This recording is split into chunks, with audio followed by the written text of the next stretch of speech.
पूरे देश के करोड़ों बीएड डिग्री धारकों को मैं पाठक सत्यम अपने यूट्यूब चैनल पाठक सत्यम पर आप सबका तहे दिल से हार्दिक स्वागत करता हूं। जैसा कि आप सबको पता है कि अक्टूबर का महीना बीएड डिग्री धारकों के लिए बहुत महत्वपूर्ण है, क्योंकि बीएड वर्सेस बीटीसी मामले की सुनवाई चाहे वो इलाहाबाद हाई कोर्ट में हो या सुप्रीम कोर्ट में हो, अक्टूबर के महीने में होनी है और बहुत सारी चीजें तय होनी है। और सुप्रीम कोर्ट से बीएड डिग्री धारकों के लिए बड़ी कोर्ट अपडेट आई है। जजों के रोस्टर्स चेंज हुए हैं, नई बेंच का गठन हुआ है और डेट भी आ गई है और किस दिन किस आइटम नंबर पर इस मामले की सुनवाई होगी, उन सब की पूरी डिटेल आज मेरे पास है। उन सब पर पूरी चर्चा करेंगे। उससे पहले अगर आप हमारे YouTube चैनल पर नए हैं तो सबसे पहले चैनल को जरूर सब्सक्राइब करें और बेल आइकन को जरूर प्रेस करें ताकि वीडियोज के लेटेस्ट नोटिफिकेशन आपके पास सबसे पहले पहुंचे। जैसा कि आप सबको पता है कि पूरे देश के करोड़ों बीएड डिग्री धारकों की नजर इस वक्त सुप्रीम कोर्ट में है और सुप्रीम कोर्ट में बीएड वर्सेस बीटीसी का केस चल रहा है। चाहे वो आप सबको बहुत अच्छे तरीके से पता है कि उत्तर प्रदेश में बीएड के छात्रों के यूपी टेट के रिजल्ट पर रोक लगा है और बहुत सारी जगहों से डीएलएड, बीएसटीसी, जेबीटीटी के कैंडिडेट बीएड को प्राथमिक शिक्षक भर्ती से बाहर करने का ख्वाब देख रहे हैं और बहुत सारे मायनों में बहुत सारे विरोधी दल ये चाहते हैं कि बीएड प्राथमिक शिक्षक भर्ती से बाहर हो जाए, इसीलिए उन्होंने याचिका दायर कर दी थी। और राजस्थान के जोधपुर के डबल बेंच के हाई कोर्ट के बाद जब से राजस्थान से बीएड बाहर हुआ है उसके बाद ये मामला सुप्रीम कोर्ट में चला गया है और अब सुप्रीम कोर्ट से बहुत कुछ तय होगा कि बीएड प्राथमिक शिक्षक भर्ती में रहेगा अथवा नहीं रहेगा। और उसी मामले पर 12 अक्टूबर को बीएड के वर्सेस बीटीसी मामले की सुनवाई होनी है। जैसा कि आप सबको पता है कि 30/718/2021, दरअसल ये 30/718/2021 उसी केस का डायरी नंबर है, बीएड वर्सेस बीएसटीसी या बीएड वर्सेस बीटीसी डीएलएड विवाद, जिसके जरिए 12 अक्टूबर को यह तय होगा कि बीएड प्राथमिक शिक्षक भर्ती में रहेगा अथवा नहीं रहेगा। और बहुत सारे छात्रों के मन में ये कयास थे कि कब इस मामले की सुनवाई होगी। आप सबको बहुत अच्छे तरीके से पता है कि 24 अगस्त को इसके पहले इस मामले की सुनवाई हुई थी, जब जस्टिस सूर्यकांत और जस्टिस अनिरुद्ध बोस ने इस मामले को सुना था और लोगों को, छात्रों को लगा था कि 24 तारीख को यह मामला डिसाइड हो जाएगा, 20 अगस्त को, लेकिन कुछ कारणों से और विपक्षी वकीलों के डिमांड्स के बाद एक नई डेट निर्धारित की गई थी, 6 हफ्ते का समय दिया गया था और उसके बाद फिर से इस मामले को लिस्टेड कर दिया गया था 12 अक्टूबर को। और उसी दिन यह तय हुआ था कि 12 अक्टूबर को बीएड डिग्री धारकों का भविष्य यानी कि बीएड डिग्री धारकों को प्राथमिक शिक्षक भर्ती में रहेगा अथवा नहीं रहेगा, इस मामले को फिर से सुप्रीम कोर्ट में सुना जाना था। और उसी मामले में साथियों सुप्रीम कोर्ट से बीएड डिग्री धारकों के लिए बहुत महत्वपूर्ण अपडेट आई है, उन सब पर एक एक चर्चा करेंगे। सबसे पहले मैं आपको बता दूं 30/718/2021 राजस्थान की team versus union of India का यह वही केस है जिसके जरिए बीएड का अहर्ता प्राथमिक शिक्षक भर्ती में तय होना है और इस मामले की सुनवाई 12 अक्टूबर को होगी। बहुत सारे छात्रों के मन में यह सवाल था कि कुछ कोर्ट में होगी, क्योंकि क्या हुआ था कि जस्टिस सूर्यकांत और जस्टिस अनिरुद्ध बोस 24 अगस्त को जब इस मामले की सुनवाई किए थे उसके बाद रोस्टर का चेंज होना तय माना जा रहा था कि रोस्टर चेंज होगा और एक नए जज साहब के बेंच का गठन होगा और इस मामले को सुनेंगे। यहां पर मैं आपको बता दूं कि इस मामले की सुनवाई जो बीएड वर्सेस बीटीसी का चल रहा है सुप्रीम कोर्ट में 12 तारीख को कोर्ट नंबर 13 में सुना जाएगा और अब ये जस्टिस अनिरुद्ध बोस के एक बेंच गठन हुई है। जस्टिस अनिरुद्ध बोस अभी तक जूनियर जज वहां पर माने जाते थे, हर बेंच में सेकंड नंबर पर उनका स्थान रहता था, लेकिन अब सुप्रीम कोर्ट में जस्टिस अनिरुद्ध बोस का अपग्रेड हो गए हैं, उनको जो है उनका खुद का एक बेंच गठन हो गया है और अब जब 12 तारीख को इस मामले की सुनवाई होगी तो जस्टिस अनिरुद्ध बोस और उनके साथ एक और जस्टिस होंगे पीएस नरसिम्हा, जो 2021 में ही सुप्रीम कोर्ट में जज बने हैं, वो इस मामले की उनके साथ सुनवाई करेंगे। क्योंकि क्या हुआ कि जस्टिस अनिरुद्ध बोस इस मामले से इसलिए जुड़े हैं साथियों क्योंकि इस मामले को वो शुरुआत से सुनते आ रहे हैं, चाहे वो जस्टिस दिनेश माहेश्वरी के समय से बात हो, चाहे उसके ठीक पूर्व उन्होंने इस मामले की सुनवाई जस्टिस विनीत सरन के साथ भी किया था और जस्टिस विनीत सरन और जस्टिस जो आपके अनिरुद्ध बोस थे, इन्होंने इस मामले का मिलकर के सुनवाई की थी। उसके बाद वो समय आता है जब उनके बेंच का गठन छुट्टियों के बाद, सुप्रीम कोर्ट की छुट्टियों के बाद जस्टिस दिनेश माहेश्वरी और जस्टिस अनिरुद्ध बोस के बेंच में होता है। और उसके बाद आप सबको बहुत अच्छे तरीके से पता है कि जस्टिस दिनेश माहेश्वरी समय समय पर छुट्टियों पर चले जा रहे थे और इसी मामले से अगस्त में इस मामले की सुनवाई नहीं हो पाई और फाइनली जब इसकी सुनवाई होती है तो बेंच बदल चुकी होती है और इस मामले की सुनवाई जस्टिस सूर्यकांत और जस्टिस अनिरुद्ध बोस 24 अगस्त को इन दोनों की बेंच ने मिल करके सुनवाया था। तो इसीलिए यह बहुत महत्वपूर्ण हो जाता है कि जो जस्टिस अनिरुद्ध बोस हैं वो इस मामले की इसीलिए सुनवाई कर रहे हैं क्योंकि पूर्व में वो इस मामले की सुनवाई कर चुके हैं और उन्होंने इस मामले को बहुत नजदीकी से समझा है, सुना है और इसीलिए सुप्रीम कोर्ट ने जस्टिस अनिरुद्ध को इस मामले में अभी तक जज रखा है, इस मामले की सुनवाई के लिए अभी तक जज रखा है और उनकी एक नई बेंच गठित कर करके जस्टिस अनिरुद्ध बोस और जस्टिस पीएस नरसिम्हा के साथ मिलकर के एक नई बेंच का गठन कर दिया गया है और वही बेंच 12 अक्टूबर को कोर्ट नंबर 13 में डायरी नंबर 30/718/2021 को आइटम नंबर 24 पर सुनेगी। और आइटम नंबर 24 पर इस केस की लिस्टिंग होने के कारण साथियों ये बहुत महत्वपूर्ण हो जाता है कि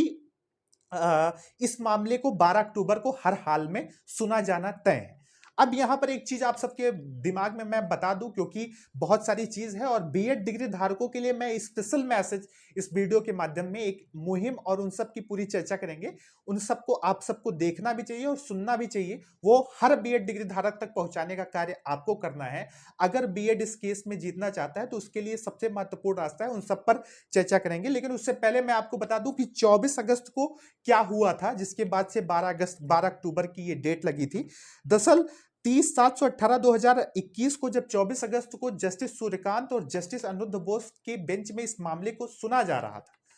सबको ये उम्मीद थी कि केस, चूंकि आप सबको पता है कि केस एकदम अपने फाइनल स्टेज पर है, जो केस लिस्टिंग का इस वक्त स्टेज बता रहा है वो फाइनल ऑर्डर के लिए है, यानी कि अब फाइनल सुनवाई ही सुप्रीम कोर्ट में चल रही है और इस समय बीएड डिग्री धारकों को एकजुट होकर के साथ आकर के काम करने की बहुत इंपॉर्टेंट है और बहुत जरूरत है। और इसी मामले पे 24 अगस्त को जब सुनवाई हो रही थी तो उस दिन ये होना तय था कि 24 अगस्त को इस मामले की सुनवाई हो जाएगी, ऐसी संभावनाएं लोग लगा रहे थे। लेकिन उस दिन 30/718/2021 की जब मामले की सुनवाई हो रही थी तो बीटीसी की तरफ से जो कपिल सिब्बल थे, मीनाक्षी अरोड़ा थे, उन्होंने कहा था कि चूंकि आप सबको बहुत अच्छे तरीके से पता है कि भारत सरकार ने बीएड को प्राथमिक शिक्षक भर्ती में बचाए रखने के लिए एनसीटी और एमएचआरडी ने अपनी एक एसएलपी दायर की है यूनियन ऑफ इंडिया के तर्ज पर। चूंकि आप सबको पता है कि NCT national council for teacher education जो संस्था है जो ये तय करती है कि शिक्षकों की अहर्ता 1 से लेकर के 5 के मानकों में क्या होनी चाहिए,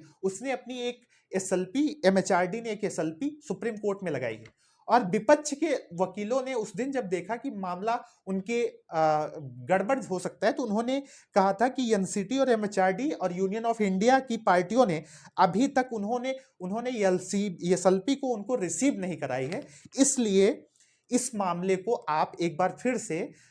उनसे ये आदेश दीजिए ताकि वो लोग हमें रिसीविंग करा पाएं और हम इस मामले पर अपना काउंटर एफिडेविट जमा कर पाएं। और इसी वजह से जस्टिस सूर्यकांत ने उस दिन आदेश दिया था कि सभी राज्यों को इशू भी नोटिस किया था कि it is made clear that no further opportunity in this regard shall be given, यानी कि अब कोई मौका नहीं दिया जाएगा। इसलिए सभी, चाहे एनसीटी हो या एमएचआरडी हो या स्टेट की पार्टियां हैं, वो जल्दी से जल्दी अपने एसएलपी को विपक्षी पार्टियों को जल्दी से जल्दी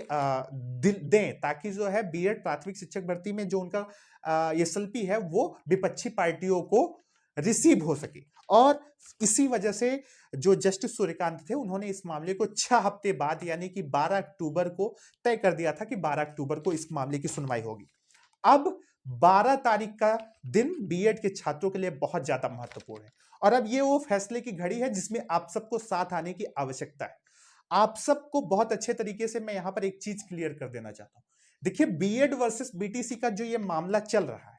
इसमें सबसे पहली पार्टी जो है वो है एनसीटी और एमएचआरडी। और एनसीटी और एमएचआरडी वो कड़ी है जो बीएड के छात्रों का जीत दर्ज करने में उनकी मदद कर सकती है। इसलिए आवश्यकता इस बात की है कि एनसीटी और एमएचआरडी और थर्ड पार्टी बीएड तो मान लीजिए साथ में है ही, लेकिन एनसीटी और एमएचआरडी मजबूती के साथ अपने इस मामले की पैरवी सुप्रीम कोर्ट में कराए।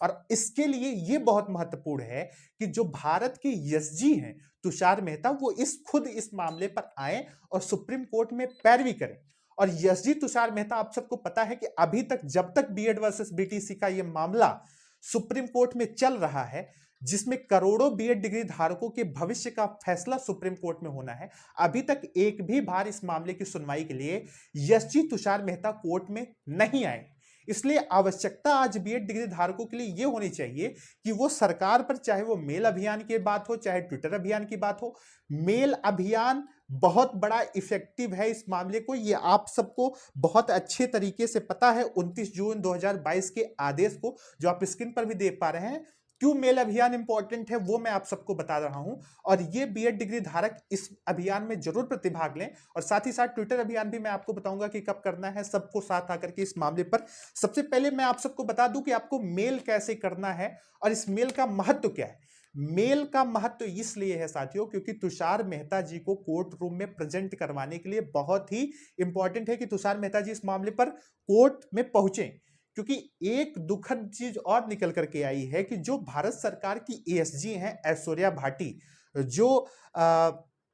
तुषार मेहता से नीचे की उनकी पोजीशन है, उनके साथ कुछ, उनके परिवार में कुछ दुखद घटनाएं हुई, उनके पति का देहांत हो गया है, अभी कल ही परसों न्यूज के माध्यम से पता चला है। भगवान उनकी आत्मा को शांति प्रदान करें। और इसकी वजह से हाई प्रोबेबिलिटी है कि एएसजी ऐश्वर्या भाटी इस मामले पर सुप्रीम कोर्ट में प्रेजेंट नहीं रह पाएंगे। इसलिए आवश्यकता इस बात की है कि तुषार मेहता इस मामले की पैरवी सुप्रीम कोर्ट में आकर के करें, और उसके लिए आप सबको मेल करना है। मेल क्यों करना है उसको मैं आपको बता देता हूं, क्योंकि आप स्क्रीन पर भी देख पा रहे होंगे, आप सब स्क्रीन पर देख पा रहे होंगे 29 जून 2022 एनसीटी का एक पत्र है, जिसमें उन्होंने लिखा है, मैं पढ़ करके आपको सुनाता हूं। और इसीलिए मेल अभियान की मैं बार बार बात कर रहा हूं, जिक्र कर रहा हूं कि आप सब